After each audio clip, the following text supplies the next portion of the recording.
पूर्ण प्रतिस्पर्धा की स्थिति में फर्म का सिद्धांत। पूर्व अध्याय में हमने फर्म के उत्पादन, फलन तथा लागत वक्रों से संबंधित संकल्पनाओं का अध्ययन किया है। इस अध्याय का केंद्र बिंदु भिन्न है। यहाँ प्रश्न उठता है कि कोई भी फर्म किस प्रकार का निर्णय लेती है कि कितना उत्पादन करना है। इस प्रश्न के लिए हमारा उत्तर किसी भी रूप में सरल या अविवादित नहीं है।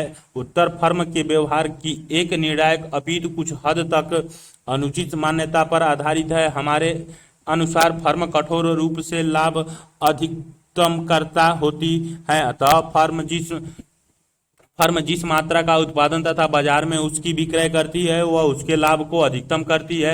यहाँ हम यह भी मान लेते हैं कि फर्म जो कुछ भी उत्पादन करती है उसे बेच देती है, इसीलिए निर्गत और बेची गई मात्रा को बहुधा अंतः परिवर्तनीय रूप से प्रयोग किया जाता है। इस पाठ की संरचना निम्नवत है। हम पहले एक फर्म के अधिकतम लाभ कमाने की समस्या को रखकर उसकी विस्तार पूर्वक परीक्षण करते हैं। इसके पश्चात हम एक फर्म के पूर्ति वक्र का व्युत्पत्ति करते हैं। पूर्ति वक्र निर्गत का वह स्तर दर्शाता है जिसका चयन एक फर्म बाजार कीमत के विभिन्न मूल्यों पर उत्पादन करने के लिए करती है।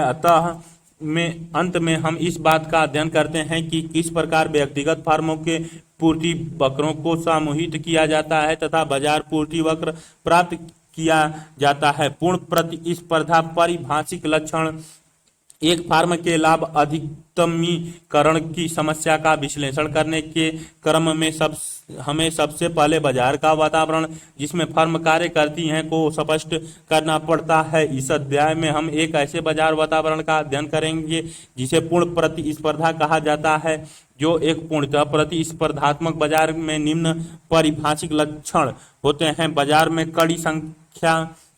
बड़ी संख्या में क्रेता एवं विक्रेता होते हैं। प्रत्येक फर्म एक रूप वस्तु का उत्पादन एवं विक्रय करती है, अर्थात एक फर्म के उत्पादन तथा किसी अन्य फर्म के उत्पादन में भेद नहीं किया जा सकता। फर्म का बाजार में स्वतंत्र प्रवेश एक बहिर्गमन होता है, जानकारी पूर्ण होती है।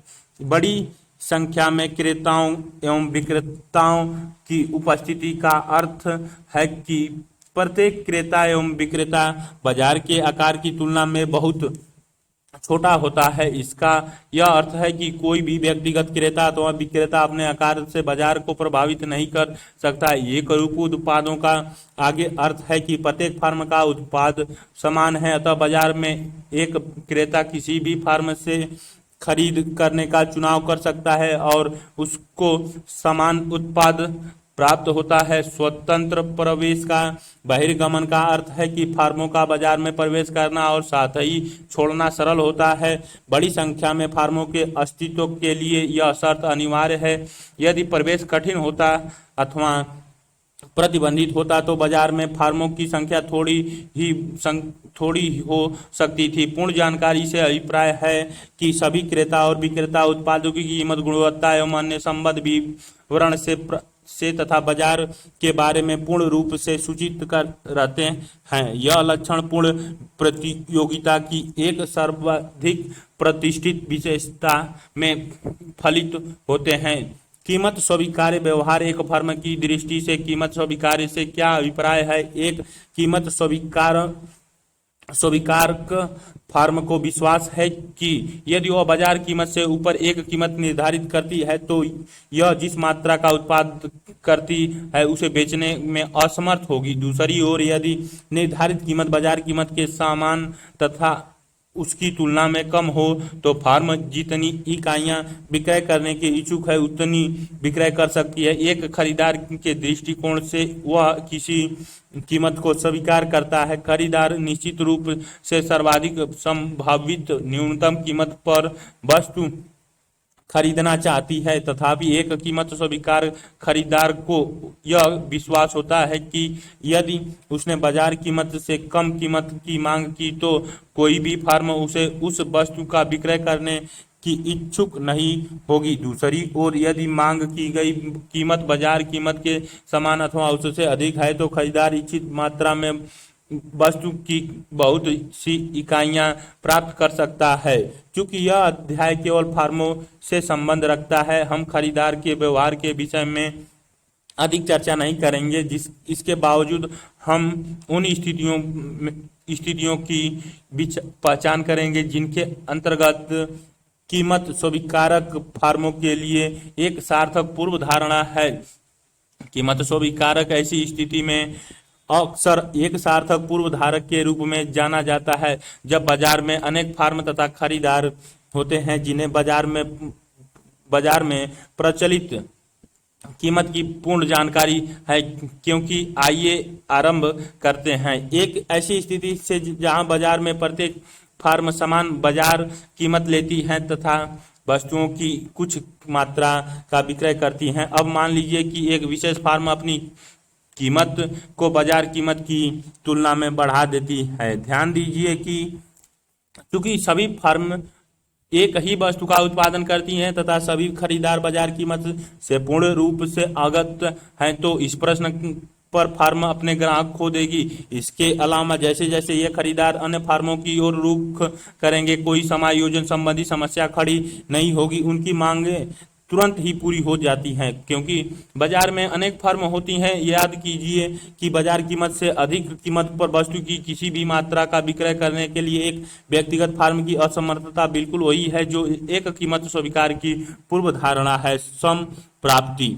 हमने इंगित किया है कि पूर्ण प्रतिस्पर्धात्मक बाजार में एक फर्म को यह विश्वास होता है कि वह बाजार कीमत से कम या उसके समान कीमत निर्धारित करके इच्छित मात्रा में किसी भी वस्तु की बहुत सी इकाइयों का विक्रय कर सकती है। लेकिन यदि ऐसी स्थिति है तो निसंदेह बाजार कीमत से कम कीमत निर्धारित करने के लिए कोई भी कारण नहीं है। दूसरे शब्दों में यदि फर्म वस्तु की कुछ मात्रा का विक्रय करने की इच्छुक है तो इसके द्वारा निर्धारित कीमत बाजार कीमत के बिल्कुल समान होती है। एक फर्म अपने द्वारा उत्पादित वस्तु का बाजार में विक्रय करके संपत्ति अर्जित करती है। मान लीजिए वस्तु की एक इकाई की बाजार कीमत पी है। इसी प्रकार क्यू फर्म की उत्पादित वस्तु की पी की कीमत पर बेची जाने वाली वस्तु की मात्रा है। तब फर्म की कुल संप्राप्ति वस्तु के बाजार मूल्य पी तथा फर्म के निर्गत क्यू के गुणनफल के रूप में परिभाषित की जाती है। अतः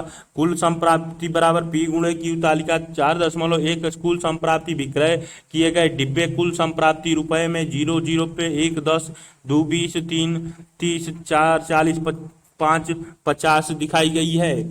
इसे स्पष्टता से समझने के लिए निम्नलिखित संख्यात्मक उदाहरण पर ध्यान दें। मान लीजिए कि मोमबत्ती का बाजार पूर्ण रूप से प्रतिस्पर्धात्मक है तथा मोमबत्तियों के एक डिब्बे का बाजार कीमत 10 रुपए है। एक मोमबत्ती उत्पादन के लिए कुल संप्राप्ति निर्गत से किसी प्रकार संबंधित है। यह तालिका 4.1 दर्शाती है। ध्यान दीजिए कि जब किसी भी डिब्बे का उत्पादन नहीं होता है तो कुल संप्राप्ति शून्य के बराबर होती है। यदि मोमबत्ती के एक डिब्बे का उत्पादन होता है तो कुल संप्राप्ति 1 गुणे 10 रुपए बराबर 10 रुपए के बराबर होती है। यदि मोमबत्ती के 2 डिब्बों का उत्पादन होता है तो कुल संप्राप्ति 2 गुणे 10 रुपए बराबर 20 रुपए के बराबर होती है तथा इसी प्रकार आगे भी बेचे जाने वाले मात्रा में परिवर्तन से कुल संप्राप्ति किस प्रकार परिवर्तित होती है को हम एक कुल संप्राप्ति द्वारा प्रदर्शित कर सकते हैं। कुल संप्राप्ति वक्र अंकित करने में बेची गई मात्रा अथवा निर्गत को x अक्ष पर और प्राप्त संप्राप्ति को y अक्ष पर दिखाते हैं। रेखाचित्र 4.1 फर्म की कुल संप्राप्ति वक्र दर्शाती है जहां यहाँ पर 3 प्रेक्षण प्रासंगिक हैं। पहला, जब निर्गत शून्य हो फर्म की कुल संप्राप्ति भी शून्य होती है, अतः कुल संप्राप्ति वक्र बिंदु O से गुजरती है। दूसरा, जैसे जैसे निर्गत बढ़ती है कुल संप्राप्ति में वृद्धि होती है। वैसे भी समीकरण कुल संप्राप्ति बराबर P गुणे Q एक सीधी रेखा दर्शाती है जहां क्योंकि P स्थिर है इससे अभिप्राय है कि कुल संप्राप्ति वक्र एक ऊपर की ओर जाती हुई सीधी रेखा है। तीसरा, इस सीधी रेखा की प्रवणता पर ध्यान दीजिए। जब निर्गत एक इकाई है, रेखाचित्र 4.1 में समस्तरीय दूरी OQ1 कुल संप्राप्ति रेखाचित्र 4.1 में ऊर्ध्व स्तरीय ऊंचाई A Q1 P गुणे 1 बराबर P है। अतः सीधी रेखा की प्रवणता A Q1 बटे O Q1 बराबर P है। रेखाचित्र 4.1 समप्राप्ति कुल समप्राप्ति A Q1 O निर्गत रेखाचित्र 4.1 कुल समप्राप्ति वक्र एक फार्म का कुल समप्राप्ति वक्र फार्म द्वारा अर्जित कुल समप्राप्ति तथा फार्म के निर्गत स्तर के बीच संबंध दर्शाती है। वक्र की प्रवणता A Q1 बट्टे O Q1 बाजार की कीमत है। एक फार्म की औसत संप्राप्ति की किसी फार्म की प्रति इकाई निर्गत कुल संप्राप्ति के रूप में परिभाषित किया जाता है। याद कीजिए, यदि किसी फार्म का निर्गत Q है तथा बाजार कीमत P है तो कुल संप्राप्ति P गुणे Q के बराबर है। अतः औसत संप्राप्ति बराबर कुल संप्राप्ति बट्टे Q बराबर P गुणे Q बट्टे Q बराबर P। दूसरे शब्दों में एक कीमत स्वीकार्य फार्म के लिए औसत संप्राप्ति बाजार कीमत के बराबर है। अब रेखाचित्र 4.2 पर ध्यान दीजिए यहाँ हम एक फार्म के विभिन्न मूल्यों वाले निर्गत x अक्ष के लिए बाजार कीमत y अक्ष अंकित करते हैं। चूंकि बाजार कीमत P पर स्थिर है, हमें एक समस्तरीय सीधी रेखा प्राप्त होती है जो y अक्ष को P के बराबर ऊंचाई पर काटती है। यह समस्तरीय सीधी रेखा कीमत रेखा कहलाती है। यहाँ हम औसत समप्राप्ति वक्र अथवा बाजार कीमत को y अक्ष फार्म के निर्गत के विभिन्न मूल्यों x अक्ष के लिए दर्शाते हैं। क्योंकि बाजार कीमत P पर निश्चित है, हमें एक क्षैतिजीय सीधी रेखा उपलब्ध होती है जो अक्ष के बराबर ऊंचाई पर काटती है। इस क्षैतिज सीधी रेखा को कीमत रेखा कहा जाता है। यह पूर्ण स्पर्धा के अंतर्गत फार्म का औसत वक्र भी होता है।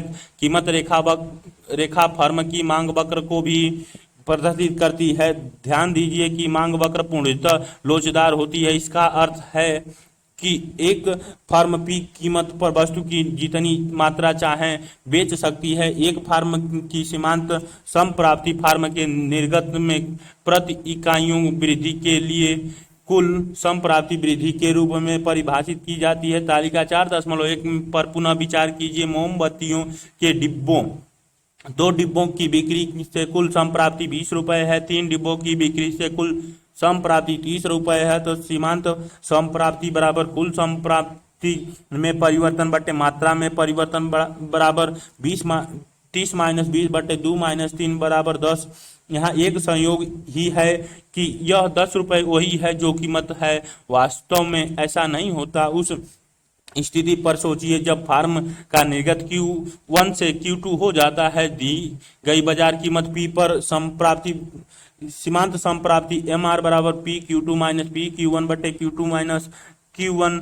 रेखाचित्र 4.2 कीमत और निर्गत कीमत रेखा P और O दिखाई गई है। कीमत रेखा बाजार कीमत रेखा बाजार कीमत तथा एक फार्म के निर्गत स्तर के बीच संबंध को दर्शाती है। कीमत रेखा का ऊर्ध्व स्तरीय ऊंचाई बाजार कीमत P के बराबर है।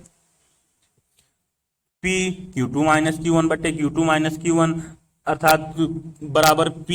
इस प्रकार पूर्ण स्पर्धा वाली फार्म के लिए MR बराबर AR बराबर P। दूसरे शब्दों में एक कीमत स्वीकार्य फार्म के लिए सीमांत समप्राप्ति बाजार कीमत के बराबर होती है। बीजगणितीय को अलग रखते हुए इस परिणाम को अंतर्ज्ञान काफी सरल है। जब एक फार्म अपना निर्गत 1 इकाई बढ़ाता है तो यह अतिरिक्त इकाई बाजार कीमत पर विक्रय की जाती है। अतः फार्म के द्वारा एक इकाई निर्गत के बढ़ाने की से कुल संप्राप्ति जो वृद्धि होती है जिसे सीमांत संप्राप्ति कहा जाता है, विशेष रूप से बाजार कीमत कहलाती है। लाभ अधिकतमीकरण एक फर्म वस्तु की विशेष मात्रा का उत्पादन तथा विक्रय करती है। फर्म का लाभ जिसे पाई 1 द्वारा दर्शाया जाता है इसकी कुल संप्राप्ति तथा इसका कुल उत्पादन लागत के बीच अंतर के रूप में परिभाषित किया जाता है। दूसरे शब्दों में पाई बराबर कुल संप्राप्ति माइनस कुल लागत। स्पष्ट रूप से कुल संप्राप्ति तथा कुल लागत के मध्य में अंतर फर्म द्वारा अर्जित की गई निवल लागत है। एक फर्म अधिकतम लाभ कमाना चाहती है। फर्म मात्रा Q0 को जिस पर उसके लाभ अधिकतम होते हैं को ज्ञात करना चाहेगी। परिभाषा अनुसार क्यू नॉट के अतिरिक्त किसी अन्य मात्रा पर फार्म के लाभ क्यू नॉट की अपेक्षा कम है। समीक्षात्मक प्रश्न यह है कि हम क्यू नॉट को किस प्रकार ज्ञात करें। लाभ अधिकतम होने के लिए क्यू नॉट पर 3 शर्तें पूर्ण होनी चाहिए। पहला, पी कीमत पी सीमांत लागत के बराबर हो, क्यू नॉट पर सीमांत लागत हास्यमान नहीं हो। तीसरा, फार्म को उत्पादन करते रहने के लिए अल्पकाल में कीमत औसत परिवर्तन लागत से अधिकतम हो। P greater than A B C दीर्घकाल में कीमत औसत लागत से अधिक हो। P greater than A C स्थिति एक, लाभ कुल संप्राप्ति तथा कुल लागत का अंतर होता है। जैसे निर्गत में वृद्धि होती है, कुल संप्राप्ति तथा कुल लागत में भी वृद्धि होती है। जब तक कुल संप्राप्ति में वृद्धि कुल लागत में परिवर्तन से अधिक है, लाभ में लगातार वृद्धि होगी। यह याद रखें कि निर्गत में प्रति इकाई वृद्धि के कारण कुल संप्राप्ति में परिवर्तन सीमांत लागत होती है। तो हम इस निष्कर्ष पर पहुंचते हैं कि जब तक सीमांत संप्राप्ति लागत से अधिक है, लाभ बढ़ते हैं। इसी तर्क के आधार पर जब तक सीमांत संप्राप्ति सीमांत लागत से कम है, लाभ कम होंगे। इसका अर्थ यह है कि लाभों को अधिकतम होने के लिए सीमांत संप्राप्ति सीमांत लागत के बराबर होनी चाहिए। अर्थशास्त्र में लाभ को पाई ग्रीक शब्द में दर्शाने की परंपरा रही है। दूसरे शब्दों में लाभ उत्पादन के उस स्तर पर जिसे हम क्यू नॉट कहा है अधिकतम होता है, जिस पर एम आर बराबर एम सी। हमने यह स्थापित कर दिया है कि एक पूर्ण तथा प्रतिस्पर्धात्मक फार्म के लिए एम आर बराबर पी, इसीलिए फार्म का लाभ अधिकतमीकरण निर्गत है जिस पर पी बराबर एम सी हो। स्थिति दो, दूसरी स्थिति को लीजिए जिसका लागू होने निर्गत स्तर का लाभ अधिकतमीकरण सकारात्मक होने के लिए आवश्यक है। ऐसी स्थिति क्यों है कि निर्गत स्तर पर लाभ अधिकतमीकरण सीमांत लागत वक्र की प्रवणता नीचे की ओर नहीं हो सकती। इस प्रश्न का उत्तर देने के लिए एक बार फिर रेखाचित्र 4.3 को देखें। ध्यान दीजिए कि Q1 तथा Q4 निर्गत स्तर पर बाजार कीमत सीमांत लागत के बराबर है। जैसे Q1 निर्गत स्तर सीमांत लागत वक्र नीचे की ओर प्रवण है, हम कहते हैं कि Q1 निर्गत स्तर का लाभ अधिकतमीकरण नहीं हो सकता। क्यों? परीक्षण कीजिए कि Q1 से थोड़ी सी बाईं ओर सभी निर्गत स्तर के लिए बाजार कीमत सीमांत लागत की तुलना में कम है, परंतु भाग 4.3.1 की स्थिति 2 में दिए गए तर्क से निश्चित रूप से अभिप्राय है कि Q1 से थोड़े से कम निर्गत स्तर पर फार्म का लाभ समवर्ती निर्गत स्तर पर Q1 से आगे निकल जाता है। यह स्थिति होते हुए Q1 निर्गत स्तर का एक लाभ अधिकतमीकरण नहीं हो सकता। स्थिति 3, उस तृतीय स्थिति पर ध्यान दीजिए जिसका लाभ अधिकतमीकरण निर्गत स्तर के सकारात्मक होने की स्थिति में लागू होना आवश्यक है। ध्यान दीजिए कि तीसरी स्थिति के 2 भाग हैं, एक भाग अल्पकालीन स्थिति में तथा दूसरा दीर्घकालीन स्थिति में लागू होता है। रेखाचित्र 4.3 कीमत सीमांत लागत ए बी के बीच में P O Q1, Q2, Q3, Q4, Q5, Q6 निर्गत के बीच में दिखाई गई हैं। लाभ अधिकतमीकरण के लिए स्थितियां 1 तथा 2 यह चित्र यह दर्शाने के लिए उपयोग में लाया गया है कि जब बाजार कीमत P है तो एक लाभ अधिकतमीकरण करने वाले फार्म का निर्गत स्तर Q1 सीमांत लागत वक्र MC की प्रवणता नीचे की ओर है, Q2 और Q3 बाजार सीमांत लागत से अधिक है, या Q5 और Q6 सीमांत लागत बाजार कीमत से अधिक है नहीं हो सकता। कीमत लागत अल्पकालीन सीमांत लागत अल्पकालीन औसत लागत औसत परिवर्ती लागत A B P E Q1 ओ निर्गत लाभ अधिकतमीकरण के साथ कीमत औसत परिवर्तन लागत के बीच संबंध अल्पकाल रेखाचित्र को यह दर्शाने के लिए उपयोग किया गया है कि एक लाभ अधिकतमीकरण करने वाली फार्म अल्पकालिक स्थिति में शून्य निर्गत का उत्पादन करती है जहां बाजार कीमत P इसकी न्यूनतम औसत परिवर्ती लागत की तुलना में कम होती है। यदि फार्म का निर्गत स्तर Q1 है तो फार्म की कुल परिवर्ती लागत इसकी संप्राप्ति से आयत PEBA के क्षेत्रफल के समान मात्रा में अधिक है। स्थिति 1 अल्पकालीन स्थिति में कीमत को औसत परिवर्तन लागत की तुलना में अधिक अथवा समान होनी चाहिए।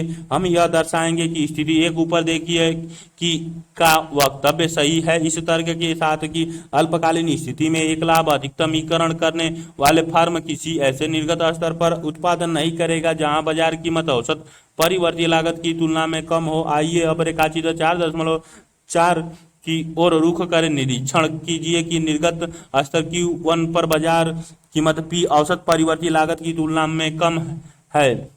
हम यह दावा करते हैं कि Q1 निर्गत स्तर का एक लाभ अधिकतमीकरण नहीं हो सकता। क्यों?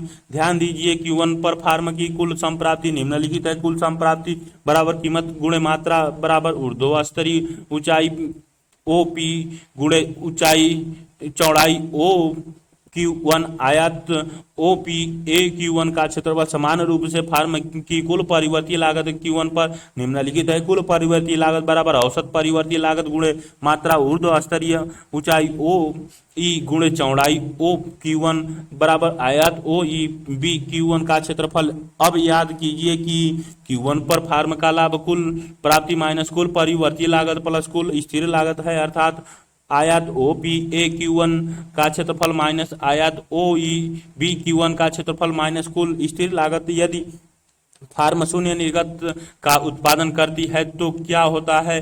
क्योंकि निर्गत शून्य है, कुल संप्राप्ति तथा कुल परिवर्ती लागत भी शून्य है, अतः शून्य निर्गत पर फार्म का कुल लाभ स्थिर लागत के समान है, परंतु आयात OP A Q1 का क्षेत्रफल आयात OE B Q1 के क्षेत्रफल से स्पष्ट रूप से कम है, अतः Q1 पर फार्म का लाभ क्षेत्रफल EB AP TFC जो कि नियमबद्ध रूप से उससे कम है, जो वह कुछ भी उत्पादन न करने पर प्राप्त करती है, अतः फार्म कुछ भी उत्पादन नहीं चाहेगी और बाजार में बहिर्गमन कर जाएगी। दीर्घकालीन में कीमत को औसत लागत की तुलना में अधिक अथवा समान होना चाहिए। दीर्घकाल में एक लाभ अधिकतमीकरण करने वाली फार्म किसी ऐसे निर्गत स्तर पर उत्पादन नहीं करेगी जहां बाजार कीमत औसत लागत की तुलना में कम हो। आइए रेखाचित्र 4.5 को देखें। निरीक्षण कीजिए कि निर्गत स्तर Q1 पर बाजार कीमत रेखाचित्र 4.5 कीमत लागत दीर्घकालीन सीमांत लागत दीर्घकालीन औसत लागत ABPEO Q1 निर्गत रेखाचित्र 4.5 कीमत औसत लागत का कीमत अधिकतमीकरण दीर्घकालीन के साथ संबंध रेखाचित्र का उपयोग यह दर्शाने के लिए किया गया है कि कीमत अधिकतमीकरण करने वाली फार्म दीर्घकाल में शून्य निर्गत का उत्पादन करती है जब बाजार कीमत इसकी न्यूनतम दीर्घकालीन औसत लागत से कम है। यदि फार्म का निर्गत स्तर Q1 है, फार्म की कुल लागत इसकी संप्राप्ति से अधिक है, ऐसी मात्रा में जो आयात PEBA के क्षेत्रफल के समान है। P दीर्घकाल औसत लागत की तुलना में कम है। हम दावा करते हैं कि Q1 एक लाभ अधिकतमीकरण निर्गत स्तर नहीं हो सकता। क्यों? ध्यान दीजिए कि फार्म की कुल संप्राप्ति Q1 पर आयात OP A Q1 का क्षेत्रफल कीमत तथा मात्रा का गुणनफल जब तक कि फार्म की कुल लागत आयात OEB Q1 का क्षेत्रफल औसत लागत तथा मात्रा का गुणनफल है। चूंकि आयात OEB Q1 का क्षेत्रफल आयात OP A Q1 के क्षेत्रफल से अधिक है, निर्गत स्तर Q1 पर फार्म हानि उठाती है, परंतु दीर्घकालीन स्थिति में एक फार्म यदि उत्पादन बंदी कर देती है, शून्य लाभ प्राप्त करती है। इस स्थिति में फार्म पुनः बहिर्गमन करना पसंद करती है। लाभ अधिकतमीकरण समस्या आरेख द्वारा प्रदर्शन। आइए 3.1, 3.2, 3.3 खंडों में दी गई सामग्री का उपयोग कर हम अल्पकाल में एक फार्म की लाभ अधिकतमीकरण समस्या को आरेख द्वारा प्रदर्शित करते हैं। रेखाचित्र 4.6 पर विचार कीजिए। इसमें बाजार कीमत P है। बाजार कीमत को अल्पकाल सीमांत लागत के बराबर कारक के हमें Q0 निर्गत स्तर प्राप्त होती है। क्यू नॉट पर अल्पकालीन सीमांत लागत की प्रवणता ऊपर की ओर जा रही है तथा पी औसत परिवर्ती लागत से अधिक है, क्योंकि क्यू नॉट पर 3.1 3.3 खंडों में चर्चित शर्तें पूरी हो जाती हैं। हम यह कहेंगे कि फर्म का लाभ अधिकतमीकरण निर्गत स्तर क्यू नॉट है। क्यू नॉट पर क्या होता है? क्यू नॉट पर फर्म की कुल संप्राप्ति आयत O P A Q nought का क्षेत्रफल कीमत तथा मात्रा का उत्पादन है, जबकि क्यू नॉट पर कुल उत्पादित आयत ओ ई बी क्यू नॉट का क्षेत्रफल है। अल्पकालीन औसत लागत तथा मात्रा का उत्पादन है, अतः क्यू नॉट पर फर्म आयत ई पी ए बी के क्षेत्रफल के बराबर लाभ अर्जित करती है। रेखाचित्र 4.6 कीमत लागत, अल्पकालीन सीमांत लागत, अल्पकालीन औसत लागत, औसत परिवर्ती लागत A B P E O Q nought लाभ अधिकतमीकरण का आरेख द्वारा प्रदर्शन। अल्पकाल दी हुई बाजार कीमत पी पर एक लाभ अधिकतम करने वाली फर्म का निर्गत स्तर क्यू नॉट है। क्यू नॉट पर फर्म का लाभ आयत ई पी ए बी के क्षेत्रफल के बराबर है। एक फर्म का पूर्ति वक्र, एक फर्म की पूर्ति वह मात्रा है जो वह एक दी गई कीमत प्रौद्योगिकी तथा उत्पादन कारकों की कीमत पर बेचने का निर्णय लेती है। एक तालिका जो विभिन्न कीमतों पर प्रौद्योगिकी तथा कारकों की कीमतें अपरिवर्तित रहने पर भी एक फर्म को बेची जाने वाली मात्राओं का विवरण देती है, पूर्ति सारणी कहते हैं। हम इसे ग्राफ पर भी प्रदर्शित कर सकते हैं, जिसे पूर्ति वक्र कहते हैं। एक फर्म का पूर्ति वक्र निर्गत के स्तरों एक्स अक्ष पर अंकित को दर्शाता है, जिनका संबंध फर्म बाजार कीमत के विभिन्न मूल्यों पर वाई अक्ष पर अंकित उत्पादन के लिए चयन करती है। पुनः प्रौद्योगिकी और उत्पादन कारकों की कीमतों को दी हुई मानकर एक दिए हुए बाजार के लिए एक लाभ अधिकतमीकरण फर्म का उत्पादन स्तर इस पर निर्भर करेगी कि हम अल्पकाल पर विचार कर रहे हैं अथवा दीर्घकाल पर। इसी के अनुसार हम अल्पकालीन पूर्ति वक्र तथा दीर्घकालीन पूर्ति वक्र में भेद करते हैं। एक फर्म का अल्पकालीन पूर्ति वक्र रेखाचित्र 4.7 को देखें तथा फर्म का अल्पकालीन पूर्ति एक वक्र भी उत्पन्न करते हैं। इसे हमें दो भागों में विभाजित करेंगे। प्रथम हम फर्म के निर्गत स्तर का लाभ अधिकतमीकरण निर्धारण करते हैं, जबकि बाजार कीमत न्यूनतम औसत परिवर्ती लागत से अधिक अथवा उसके बराबर है। इसके पश्चात फर्म के निर्गत स्तर का लाभ अधिकतमीकरण निर्धारण करते हैं, जबकि बाजार कीमत न्यूनतम औसत परिवर्ती लागत से कम है। रेखाचित्र 4.7 कीमत लागत, निर्गत, अल्पकालीन सीमांत लागत, अल्पकालीन औसत लागत, औसत परिवर्ती लागत P1, Q1, P2 और O के बीच में दिखाई गई हैं। विभिन्न बाजार मूल्यों के लिए अल्पकाल में लाभ अधिकतमीकरण रेखाचित्र बाजार कीमत के दो मूल्यों P1 तथा P2 के अल्पकाल में लाभ अधिकतमीकरण फर्म द्वारा चयनित निर्गत स्तर को दर्शाता है। जब बाजार कीमत P1 है तो फर्म का निर्गत स्तर Q1 है तथा जब बाजार कीमत P2 है तो फर्म शून्य निर्गत का उत्पादन करती है। स्थिति एक, कीमत न्यूनतम औसत परिवर्ती लागत से अधिक अथवा उसके बराबर है। मान लीजिए कि बाजार कीमत P1 है जो न्यूनतम औसत परिवर्ती लागत से अधिक है। हम P1 को अल्पकालीन कीमत वक्र के बढ़ते भाग को बराबर ई से शुरू करते हैं। इससे हमें निर्गत स्तर Q1 प्राप्त होती है। यह भी ध्यान दें कि Q1 पर औसत परिवर्तीय लागत बाजार कीमत P1 से अधिक नहीं है। इसी प्रकार खंड 3 में चर्चित तीनों शर्त Q1 पर पूरी हो जाती हैं। अतः जब बाजार कीमत P1 है तो फर्म का अल्पकाल में निर्गत स्तर Q1 के बराबर है। स्थिति 2, कीमत न्यूनतम औसत परिवर्ती लागत से कम है। कीमत लागत निर्गत पूर्ति वक्र, अल्पकालीन सीमांत लागत, अल्पकालीन औसत लागत, औसत परिवर्ती लागत रेखाचित्र 4.8 एक फर्म का अल्पकालीन पूर्ति वक्र, एक फर्म का अल्पकालीन पूर्ति वक्र जो इसके अल्पकालीन सीमांत लागत वक्र तथा औसत परिवर्ती लागत वक्र पर आधारित है, जिसे मोटी रेखा द्वारा प्रदर्शित किया गया है। मान लीजिए कि बाजार कीमत P2 है जो कि न्यूनतम औसत परिवर्ती लागत से कम है। हमने तर्क दिया है कि खंड 3 में शर्त 3 को देखिए कि यदि एक लाभ अधिकतमीकरण फर्म अल्पकाल में एक सकारात्मक निर्गत का उत्पादन करती है तो उस निर्गत स्तर पर बाजार कीमत P2 औसत परिवर्ती लागत से अधिक अथवा बराबर होनी चाहिए। किंतु रेखाचित्र 4.7 में हम देखते हैं कि सभी सकारात्मक निर्गत स्तरों पर औसत परिवर्ती लागत स्पष्ट रूप से P2 से अधिक है। दूसरे शब्दों में यह संभव नहीं है कि फर्म एक सकारात्मक निर्गत की पूर्ति करे, अतः यदि बाजार कीमत P2 है तो फर्म शून्य निर्गत का उत्पादन करेगी। स्थिति 1 तथा 2 को मिलाकर हम एक महत्वपूर्ण निष्कर्ष पर पहुंचते हैं। एक फर्म का अल्पकालीन पूर्ति वक्र न्यूनतम औसत परिवर्ती लागत से ऊपर अल्पकालीन कीमत वक्र का बढ़ता हुआ भाग होता है तथा न्यूनतम औसत परिवर्ती लागत से कम की सभी कीमतों पर निर्गत शून्य होता है। रेखाचित्र 4.8 में फर्म के अल्पकालीन पूर्ति वक्र को मोटी रेखा से दर्शाया गया है। एक फर्म का दीर्घकालीन पूर्ति वक्र।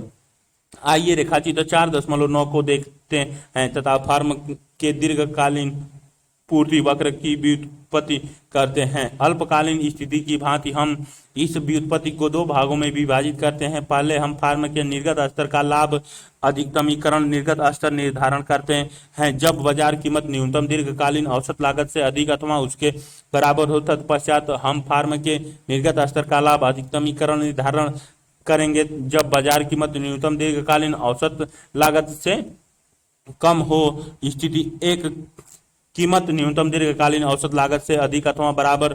मान लीजिए बाजार कीमत P1 है तो जो न्यूनतम दीर्घकालीन औसत लागत से अधिक है। P1 पर बराबर करके दीर्घकालीन सीमांत लागत के साथ दीर्घकालीन सीमांत लागत वक्र के बढ़ते हुए भाग को करने से हमें निर्गत स्तर Q1 प्राप्त होती है। हम यह भी ध्यान दीजिए कि Q1 पर दीर्घकालीन औसत लागत बाजार कीमत P1 से अधिक नहीं होती। अतः सभी तीनों शर्तें जिन पर खंड 3 में प्रकाश डाला गया है Q1 पर संतुष्ट होती हैं। अतः तब बाजार कीमत P1 है तो फर्म दीर्घकालीन में Q1 के बराबर निर्गत की पूर्ति करती है। स्थिति 2 कीमत न्यूनतम दीर्घकालीन औसत लागत से कम। मान लीजिए बाजार कीमत P2 है जो न्यूनतम दीर्घकालीन औसत लागत से कम है। हमने तर्क दिया है कि खंड 3 में शर्त 3 देखिए कि यदि एक लाभ अधिकतमीकरण फर्म दीर्घकालीन स्थिति में एक सकारात्मक निर्गत का उत्पादन करती है तो बाजार कीमत P2 उस निर्गत स्तर पर दीर्घकालीन औसत लागत से अधिक अथवा उसके बराबर होती है। परंतु रेखाचित्र 4.9 में देखिए कि सभी सकारात्मक निर्गत स्तर के लिए दीर्घकालीन औसत लागत P2 से स्पष्ट अधिक है। दूसरी शब्दों में यह स्थिति संभव नहीं है कि फर्म एक सकारात्मक निर्गत की पूर्ति करे। अतः जब बाजार कीमत P2 है तो फर्म शून्य निर्गत का उत्पादन करती है। स्थिति 1 तथा 2 को मिलाकर हम एक महत्वपूर्ण निष्कर्ष पर पहुंचते हैं। एक फर्म का दीर्घकालीन पूर्ति वक्र दीर्घकालीन औसत लागत के बराबर अथवा उसके ऊपर दीर्घकालीन सीमांत। रेखाचित्र 4.9 कीमत लागत दीर्घकालीन सीमांत लागत दीर्घकालीन औसत लागत P1 Q1 P2 O निर्गत। रेखाचित्र 4.9 विभिन्न बाजार कीमत के मूल्यों पर दीर्घकालीन में लाभ अधिकतमीकरण। रेखाचित्र का एक लाभ अधिकतमीकरण फर्म द्वारा चयनित निर्गत स्तरों को बाजार कीमत के 2 विभिन्न मूल्यों P1 तथा P2 को दीर्घकालीन काल में दर्शाता है। जब बाजार कीमत P1 है फर्म का निर्गत स्तर Q1 है। जब बाजार कीमत P2 है तो फर्म शून्य निर्गत का उत्पादन करती है। सीमांत लागत वक्र का बढ़ता हुआ भाग है लेकिन न्यूनतम दीर्घकालीन औसत लागत से कम सभी कीमतों पर निर्गत शून्य है। रेखाचित्र 4.10 में दीर्घकालीन पूर्ति वक्र को मोटी रेखा से दर्शाया गया है। कीमत लागत दीर्घकालीन सीमांत लागत दीर्घकालीन औसत लागत और निर्गत O के बीच में दर्शाई गई। रेखाचित्र 4.10 एक फर्म का दीर्घकालीन पूर्ति वक्र। एक फर्म का दीर्घकालीन पूर्ति वक्र जो दीर्घकालीन सीमांत लागत वक्र तथा दीर्घकालीन औसत लागत वक्र पर आधारित है मोटी रेखा द्वारा दर्शाया गया है। उत्पादन बंदी बिंदु। इससे पूर्व पूर्ति वक्र ज्ञात करते समय हमने यह विवेचना की थी कि अल्पकाल में फर्म तब तक उत्पादन जारी रखती है जब तक कीमत न्यूनतम औसत परिवर्तनीय लागत की तुलना में अधिक अथवा उसके बराबर होती है। हम पूर्ति वक्र पर जब नीचे की ओर चलते हैं तो अंतिम कीमत निर्गत संयोग जिस पर फर्म सकारात्मक निर्गत का उत्पादन करती है वह न्यूनतम औसत परिवर्तनीय लागत बिंदु है, जहां अल्पकालीन सीमांत लागत वक्र औसत परिवर्तनीय लागत वक्र को काटता है। इसके नीचे कोई उत्पादन नहीं होगा। यह बिंदु फर्म का अल्पकालीन उत्पादन बंदी बिंदु कहलाती है। तथापि दीर्घकालीन स्थिति में उत्पादन बंदी बिंदु न्यूनतम दीर्घकालीन औसत लागत वक्र है। सामान्य लाभ तथा लाभ अलाभ बिंदु लाभ के न्यूनतम स्तर को जो एक फर्म को इसके वर्तमान व्यापार में बनाए रखने के लिए आवश्यक है सामान्य लाभ कहकर परिभाषित करते हैं। एक फर्म जो सामान्य लाभ अर्जित नहीं करती व्यापार में नहीं रह सकती। सामान्यतः लाभ फर्म की कुल लागतों का एक भाग होता है, जिन्हें उद्यमशीलता की अवसर लागत के रूप में समझना भी लाभदायक है। वह लाभ जो एक फर्म सामान्य लाभ से ऊपर अर्जित करती है अधिक सामान्य लाभ कहलाती है। दीर्घकालीन स्थिति में यदि फर्म सामान्य लाभ से कुछ भी कम अर्जित करती है तो वह उत्पादन नहीं करती, किंतु अल्पकाल में फर्म का लाभ यदि इस स्तर से कम है तो भी उत्पादन कर सकती है। पूर्ति वक्र के जिस बिंदु पर एक फर्म केवल साधारण लाभ अर्जित करती है वह फर्म का लाभ अलाभ बिंदु कहलाता है। अतः न्यूनतम औसत लागत का वह बिंदु जिस पर पूर्ति वक्र दीर्घकालीन औसत वक्र अल्पकाल में अल्पकालीन औसत लागत वक्र को काटता है फर्म का लाभ अलाभ बिंदु है। अवसर लागत अर्थशास्त्र में अवसर लागत की संकल्पना का प्रयोग मिलता है। किसी कार्य की अवसर लागत दूसरे सर्वश्रेष्ठ कार्य से प्राप्त त्यागा गया लाभ है। मान लीजिए कि आपके पास 1,000 रुपए हैं जिनसे आप अपने परिवार व्यवसाय में निवेश करने का निर्णय लेते हैं। आपके कार्य की अवसर लागत क्या है? यदि आप इस राशि का निवेश नहीं करते तो आप या तो इसे घर की तिजोरी में रख सकते हैं जिससे आपको शून्य प्रतिफल प्राप्त होगा, अथवा आप इसे बैंक 1 या बैंक 2 में जमा करा सकते हैं, जिस स्थिति में आपको क्रमशः 10% अथवा 5% ब्याज प्राप्त होता है। अतः वैकल्पिक क्रियाओं से जो अधिकतम लाभ आप अर्जित कर सकते हैं वह बैंक 1 द्वारा दिया गया ब्याज है। परंतु यदि आप इस धन को अपने पारिवारिक व्यवसाय में निवेश करते हैं तो यह विकल्प समाप्त हो जाएगा। तो आपके परिवार व्यवसाय में धन निवेश करने का अवसर लागत बैंक 1 से प्राप्त ब्याज की राशि का त्याग है। फर्म के पूर्ति वक्र के निर्धारक तत्व। पूर्व खंड में हमने देखा कि एक फर्म की पूर्ति वक्र इसके सीमांत लागत वक्र का भाग है। अतः कोई भी कारक जो एक फर्म के सीमांत लागत वक्र को प्रभावित करता हो इसके पूर्ति वक्र का निर्धारक होता है। इस भाग में हम ऐसे 3 कारकों की चर्चा करेंगे। प्रौद्योगिकी प्रगति। मान लीजिए एक फर्म निश्चित वस्तुओं के उत्पादन के लिए उत्पादन के 2 कारक पूंजी तथा श्रम का उपयोग करती है। फर्म द्वारा संगठनात्मक नव परिवर्तन के पश्चात पूंजी तथा श्रम के उसी स्तर से अब निर्गत की अधिक इकाइयों का उत्पादन होता है। दूसरे शब्दों में एक निश्चित निर्गत स्तर का उत्पादन करने के लिए संगठनात्मक नव परिवर्तन के कारण फर्म आगतों की कम इकाइयां उपयोग करती हैं। यह अपेक्षित है कि निर्गत के किसी भी स्तर पर यह फर्म की सीमांत लागत को कम करेगा। कुल सीमांत लागत वक्र की दाहिनी ओर अथवा नीचे की ओर शिफ्ट है। चूंकि फर्म की पूर्ति वक्र अनिवार्य रूप से सीमांत लागत वक्र का एक भाग है, प्रौद्योगिकी प्रगति फर्म के पूर्ति वक्र को दाहिनी ओर शिफ्ट करती है। किसी भी दी हुई बाजार कीमत पर फर्म अब निर्गत की अधिक इकाइयों की पूर्ति करती है। आगत कीमतों में परिवर्तन फर्म के पूर्ति वक्र को भी प्रभावित करती है। यदि एक आगत की कीमत जैसे श्रम की मजदूरी दर में वृद्धि होती है, उत्पादन लागत बढ़ती जाती है। निर्गत के किसी भी स्तर पर फर्म की औसत लागत के परिणाम स्वरूप वृद्धि सामान्यतः निर्गत के किसी भी स्तर पर फर्म की सीमांत लागत में वृद्धि के साथ होती है। अर्थात अब सीमांत लागत वक्र में बाईं ओर अथवा ऊपर की ओर शिफ्ट करती है। इससे अभिप्राय है कि फर्म का पूर्ति वक्र बाईं ओर शिफ्ट हो जाता है। किसी भी बाजार कीमत पर अब फर्म निर्गत की कम इकाइयों की पूर्ति करती है। प्रति वक्र पर इकाई कर का प्रभाव। इकाई कर वह कर है जो सरकार निर्गत के प्रति इकाई विक्रय पर लगाती है। उदाहरण के लिए मान लीजिए कि सरकार द्वारा लगाए गए इकाई कर 2 रुपये है, तो यदि फार्म वस्तु की 10 इकाइयों का उत्पादन तथा विक्रय करती है तो कुल कर जो फार्म को सरकार को चुकाना पड़ेगा 10 × 2 = 20 रुपये है। इकाई कर लगाने से एक फार्म के दीर्घकालीन पूर्ति वक्र में किसी प्रकार परिवर्तन होता है। आइए रेखाचित्र 4.11 को देखें। इकाई कर लगाने से पूर्व दीर्घकालीन सीमांत लागत तथा दीर्घकालीन औसत लागत क्रमशः फार्म की दीर्घकालीन सीमांत लागत वक्र तथा दीर्घकालीन औसत लागत वक्र है। अब मान लीजिए कि सरकार T रुपये इकाई पर लगा देती है, क्योंकि फार्म को आवश्यक रूप से वस्तु की प्रत्येक उत्पादित इकाई के लिए T रुपये अतिरिक्त देना पड़ रहे हैं। फार्म की निर्गत के किसी भी स्तर पर दीर्घकालीन औसत लागत तथा दीर्घकालीन सीमांत लागत T रुपये बढ़ जाता है।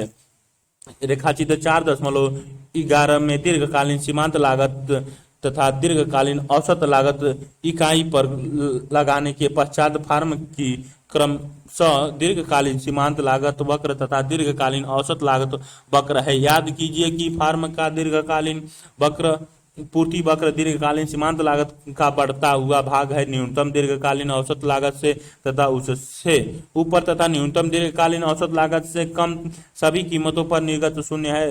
रेखाचित्र 4.12 से यह स्पष्ट है कि S0 तथा S1 क्रमशः इकाई कर लगने के पहले तथा बाद फार्म के दीर्घकालीन पूर्ति वक्र हैं। ध्यान दीजिए कि इकाई कर फार्म के दीर्घकालीन पूर्ति वक्र में बाईं ओर शिफ्ट होता है। किसी भी दी गई बाजार कीमत पर अब फार्म निर्गत की कम इकाइयों की पूर्ति करती है। रेखाचित्र 4.11 लागत निर्गत P0 + T P0 और Q0 दीर्घकालीन सीमांत लागत 1 दीर्घकालीन औसत लागत 1 दीर्घकालीन सीमांत लागत 0 दीर्घकालीन औसत लागत 0 या 0 और T बीच में लागत वक्र तथा इकाई कर दीर्घकालीन औसत लागत नॉट तथा दीर्घकालीन सीमांत लागत नॉट क्रमशः इकाई कर लगाने से पूर्व एक फार्म दीर्घकालीन औसत लागत वक्र तथा दीर्घकालीन सीमांत लागत वक्र है। T रुपये प्रति इकाई कर लगाने के पश्चात दीर्घकालीन औसत लागत 1 तथा दीर्घकालीन सीमांत लागत 1 क्रमशः एक फार्म के दीर्घकालीन औसत लागत वक्र तथा दीर्घकालीन सीमांत लागत वक्र है। कीमत निर्गत S0 S1 P0 + T P0 Q0 O।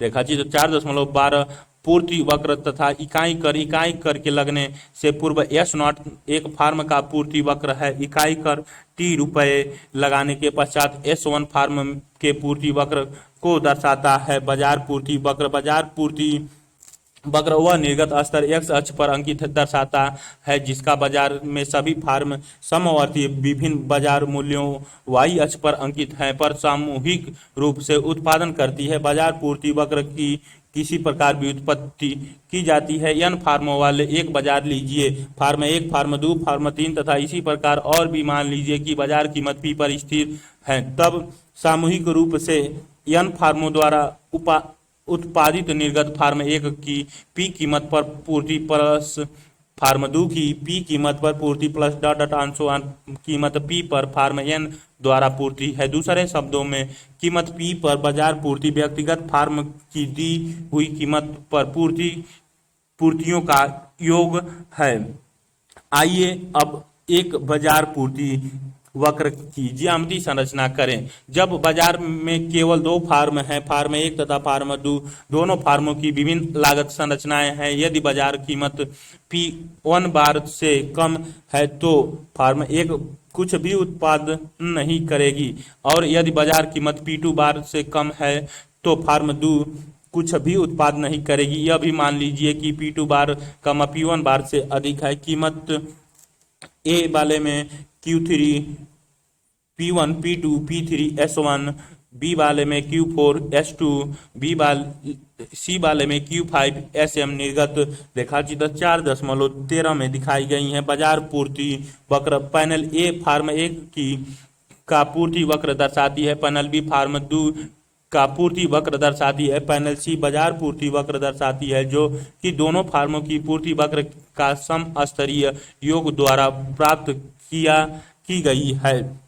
रेखाचित्र 4.13 का पैनल ए में हमारे पास फार्म 1 का पूर्ति वक्र है, जिसे S1 द्वारा दर्शाया गया है। पैनल बी में हमारे पास फार्म 2 का पूर्ति वक्र है, जो S2 द्वारा दर्शाया गया है। रेखाचित्र 4.13 की पैनल सी बाजार पूर्ति वक्र दर्शाती है, जो SM द्वारा दर्शाया गया है। जब बाजार कीमत P1 बार से कम है तो दोनों फार्म वस्तु की किसी भी मात्रा का उत्पादन नहीं करती हैं, अतः ऐसी सभी कीमतों के लिए बाजार पूर्ति शून्य होगी। P1 बार की तुलना में अधिक अथवा समान बाजार कीमत पर, परंतु P2 बार से कम बाजार कीमत पर केवल फार्म 1 ही वस्तु की किसी सकारात्मक मात्रा का उत्पादन करेगी। अतः इस श्रेणी में बाजार पूर्ति वक्र फार्म 1 के पूर्ति वक्र के संपाती है। अतः P2 बार के बराबर अथवा उससे अधिक बाजार कीमत पर दोनों फार्मों के पास सकारात्मक निर्गत स्तर होंगे। उदाहरण के लिए एक ऐसी स्थिति को लेते हैं जहां बाजार कीमत P3 मूल्य ग्रहण कर लेती है। देखिए P3 P2 बार से अधिक है। दी हुई P3 पर फार्म 1 निर्गत की इकाई 3 इकाइयों की पूर्ति करती है, जबकि फार्म 2 निर्गत की Q4 इकाइयों की पूर्ति करती है। अतः कीमत P3 पर बाजार पूर्ति Q5 है, जहां Q5 बराबर Q3 प्लस Q4। ध्यान दीजिए कि बाजार पूर्ति वक्र SM की पैनल सी में किस प्रकार से रचना की गई है। हम बाजार की दो फार्मों के पूर्ति वक्रों S1 तथा S2 के समस्तरीय योग द्वारा SM प्राप्त करते हैं। ध्यान रखिए कि बाजार पूर्ति वक्र बाजार में फार्मों की एक स्थिर संख्या के लिए प्राप्त किया गया है। जैसे जैसे फार्मों की संख्या में परिवर्तन आता है, बाजार पूर्ति वक्र में भी शिफ्ट होता है। विशेष रूप से यदि बाजार में फार्मों की संख्या में वृद्धि गिरावट होती है, बाजार पूर्ति वक्र में दाहिनी बाईं ओर शिफ्ट होता है। अब हम उपर्युक्त ग्राफीय विश्लेषण को संबंधित संख्यात्मक उदाहरण से देख सकते हैं। दो फार्मों फार्म 1 तथा फार्म 2 वाले एक बाजार को लीजिए। फार्म 1 की पूर्ति वक्र निम्नलिखित है। S1P बराबर 0, P less than 10, P minus 10, P greater than or equals to 10। ध्यान दीजिए कि S1P इंगित करता है कि एक फार्म 1, 0 निर्गत का उत्पादन करती है।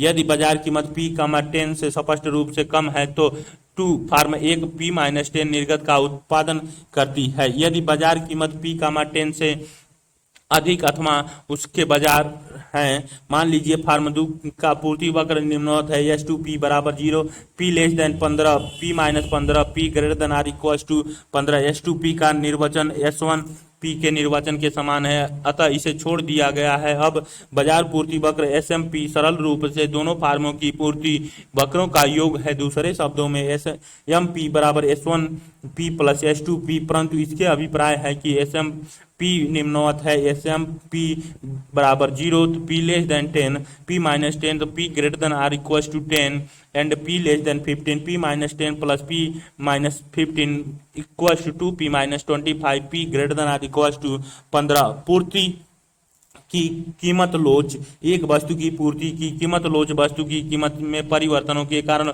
वस्तु की पूर्ति की मात्रा का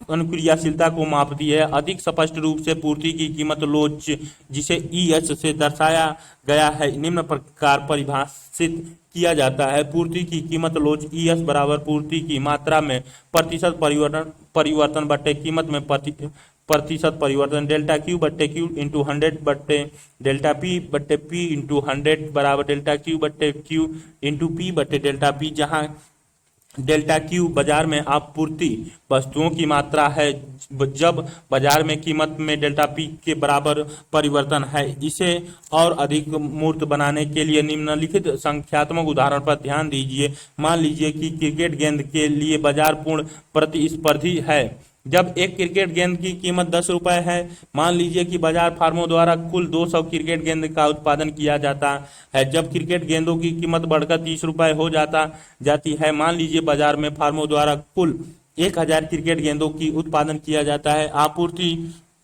मात्रा में तथा बाजार मूल्यों में प्रतिशत परिवर्तन को निम्न तालिका में दी गई सूचना का उपयोग कर ज्ञात किया जा सकता है। क्रिकेट गेंद का कीमत P क्रिकेट गेंदों के उत्पन्न की गई तथा बेची गई मात्रा Q। पुरानी कीमत P1 बराबर 10, नई कीमत P2 बराबर 30। पुरानी कीमत Q1 बराबर 200, नई कीमत Q2 बराबर नई मात्रा Q2 बराबर 1000। आपूर्ति मात्रा में प्रतिशत परिवर्तन डेल्टा Q बट्टे Q1 into 100 Q2 minus Q1 बट्टे Q1 गुणे 100, 1000 माइनस 200 बट्टे 200 गुणे 100 बराबर 400। बाजार कीमत में प्रतिशत परिवर्तन डेल्टा P बट्टे P1 into 100 P2 minus P1 बट्टे P1 इंटू 100, 30 माइनस 10 बट्टे 10 गुणे 100 यानी 200। तो ES बराबर 400 बट्टे 200 बराबर 2। जब पूर्ति वक्र ऊर्ध्व स्तरीय है, कीमत के प्रतिपूर्ति पूर्ण रूप से असंवेदनशील है तथा पूर्ति की लोच शून्य है। अन्य स्थितियों में जब पूर्ति वक्र सकारात्मक प्रवणता वाली होती है, कीमत में वृद्धि के साथ पूर्ति में भी वृद्धि होती है और इसी प्रकार पूर्ति की लोच सकारात्मक होती है। मांग की कीमत लोच के समान पूर्ति की कीमत लोच भी इकाइयों से स्वतंत्र है। ज्यामिति विधि रेखाचित्र 4.14 को देखें। पैनल ए एक सीधी रेखा पूर्ति वक्र दर्शाती है। पूर्ति वक्र पर यस एक बिंदु है। एक कीमत अक्ष को इसके धनात्मक भाग पर काटता है तथा जब हम सीधी रेखा को बढ़ाते हैं तो यह मात्रा अक्ष को यम बिंदु पर काटता है जो इसके ऋणात्मक भाग है। कीमत निर्गत MO Q1 P0 S के बीच में, कीमत O P0 Q0 S निर्गत के बीच में, कीमत P0 O M Q0 S और निर्गत ABC रेखाचित्र 4.14 में दिखाई गई है। सीधी रेखा पूर्ति वक्रों से संबंधित कीमत लोच का संबंध पैनल ए में यस बिंदु पर कीमत लोच ES 1 से अधिक है। पैनल बी में यस का कीमत लोच ES 1 के बराबर है। पैनल सी में ES का कीमत लोच ES 1 से कम है पर है। बिंदु यस पर इस पूर्ति की कीमत लोच M Q0 बट्टे O Q0 के अनुपात द्वारा दर्शाई गई है। ऐसे पूर्ति वक्र पर किसी भी बिंदु S के लिए M Q0 greater than O Q0 है, अतः ऐसे पूर्ति वक्र के किसी भी बिंदु पर कीमत लोच 1 से अधिक होगी। पैनल सी हम एक सीधी रेखा पूर्ति वक्र को लेते हैं तथा उस पर S एक बिंदु है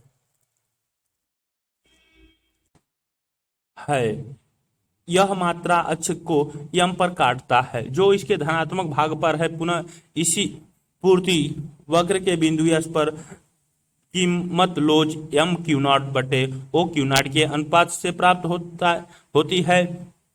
अब M Q0 less than M O Q0 तथा इस प्रकार E लेस देन 1 पूर्ति वक्र पर S कोई भी बिंदु हो सकती है तथा इस प्रकार ऐसे पूर्ति वक्र पर सभी बिंदुओं के लिए ES लेस देन 1 होगा। अब हम पैनल बी को देखते हैं। यहाँ पूर्ति वक्र उद्गम बिंदु से होकर जाती है। कोई भी यह सोच सकता है कि यहाँ बिंदु M तथा उद्गम एक ही हैं, अर्थात M Q0 O Q0 के बराबर हो गया है। बिंदु S पर इस पूर्ति वक्र की कीमत लोच O Q0 बटे O Q0 के अनुपात से प्राप्त होती है जो 1 के बराबर है। उद्गम से होकर जाने वाली सीधी रेखा पूर्ति वक्र के किसी भी बिंदु पर कीमत लोच 1 होगी। सारांश, एक पूर्ण प्रतिस्पर्धी बाजार में फर्म कीमत स्वीकार्य होती है। फर्म की कुल संप्राप्ति फर्म की कुल निर्गत बाजार कीमत का गुणनफल होती है। कीमत स्वीकार्य फर्म की औसत संप्राप्ति बाजार कीमत के बराबर होती है। कीमत स्वीकारक फर्म के लिए सीमांत संप्राप्ति बाजार कीमत के बराबर होती है। पूर्ण प्रतिस्पर्धी बाजार में फर्म का मांग वक्र पूर्ण लोचदार होती है। यह बाजार कीमत पर एक सीधी समस्तरीय सीधी रेखा होती है। फर्म का लाभ कुल संप्राप्ति जो वह अर्जित करती है तथा कुल लागत जो वह उठाती है, इनके बीच का अंतर होती है। यदि अल्पकाल में किसी फर्म के लाभ का अधिकतमीकरण निर्गत के किसी धनात्मक स्तर पर होता है तो उसे निर्गत स्तर पर 3 शर्तें पूरी होनी चाहिए। P बराबर अल्पकालीन सीमांत लागत दूसरा, अल्पकालीन सीमांत लागत घट नहीं रही है। तीसरा, P greater than or equal to औसत परिवर्ती लागत। यदि दीर्घकाल में किसी फर्म के लाभों का अधिकतमीकरण निर्गत के किसी सकारात्मक स्तर पर होता है तो उस निर्गत पर 3 शर्तें पूरी होनी चाहिए। पहला, P बराबर दीर्घकालीन सीमांत लागत। दूसरा, दीर्घकालीन सीमांत लागत घट नहीं रही है। तीसरा, P greater than or equal to दीर्घकालीन औसत लागत। किसी फर्म अल्पकालीन पूर्ति वक्र अल्पकालीन सीमांत लागत वक्र का न्यूनतम औसत परिवर्तित लागत तथा उससे ऊपर उठता हुआ भाग होता है तथा न्यूनतम औसत परिवर्ती लागत से कम सभी कीमतों पर निर्गत स्तर शून्य होता है। किसी फर्म का दीर्घकालीन पूर्ति वक्र दीर्घकालीन सीमांत लागत वक्र का न्यूनतम दीर्घकालीन सीमांत लागत तथा उससे ऊपर उठता हुआ भाग होता है तथा न्यूनतम दीर्घकालीन सीमांत लागत से कम सभी कीमतों पर निर्गत स्तर शून्य होता है। प्रौद्योगिकी प्रगति से फर्म की पूर्ति वक्र दाहिनी ओर शिफ्ट हो जाती है। आगतों की कीमतों में वृद्धि कमी से फर्म की पूर्ति वक्र बाईं ओर यानी दाहिनी ओर शिफ्ट हो जाती है। प्रति इकाई कर लगाने से फर्म की पूर्ति वक्र बाईं ओर शिफ्ट हो जाती है। बाजार पूर्ति सभी व्यक्तिगत फर्मों के पूर्ति वक्रों के समस्तरीय योग द्वारा प्राप्त होती है। वस्तु की पूर्ति की कीमत लोच वस्तु की बाजार कीमत में 1% परिवर्तन के फलस्वरूप पूर्ति की गई मात्रा में प्रतिशत परिवर्तन है। पूर्ण प्रतिस्पर्धा लाभ अधिकतमीकरण बाजार पूर्ति वक्र समप्राप्ति लाभ फर्मों का पूर्ति वक्र पूर्ति की कीमत लोच।